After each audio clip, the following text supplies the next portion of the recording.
The erstwhile President Joe Biden has just appeared on television to basically whore it up with regard to the Supreme Court of the United States, that today issued a decision which really doesn't change the law, but says that federal officials and the president get immunity for anything that they do that's part of their official acts. Of course, I disagree with that, but that's the decision as it is today. And in fact, it benefits Joe Biden. But he's whoring it up in terms of trying to get reelected. He came on TV trying to look better than he did the other night during his debate. He had a little tan. He was able to be lucid for about 2.5 minutes. They're going to use this as a reason to say that the guy is mentally and physically competent.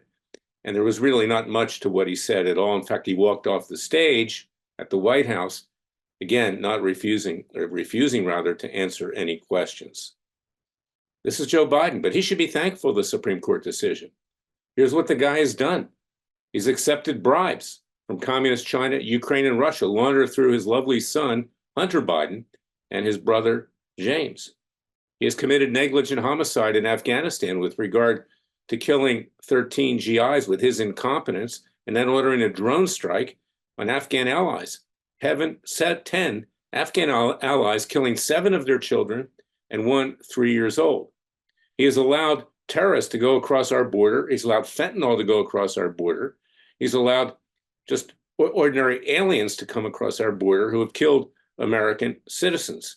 I could go on and on and on. He should be getting down on his knees and thanking the ground and kissing the shoes of the Supreme Court justices that have now said he has immunity for official acts. But that's not the way it works in this country. What we hear from both sides are political rhetoric, games, misinformation for the American people, and they get confused. Well, he's on his way out. They're going to obviously substitute somebody else for him, and he's hanging at straws right now. So he can get all the tans he wants at Rehoboth Beach, Delaware. He can come on TV and try to look good for 2.5 minutes, but it's not going to change what we're dealing with today. We are facing several foreign wars in Ukraine, in effect in the Middle East with Iran, and everything else is not in effect. In fact, it's the case, and likely one over the horizon with China and Taiwan, if not North Korea. The guy needs to go, and he needs to go peacefully and legally. And we've been working on that at Freedom Watch. We indicted him. We tried him.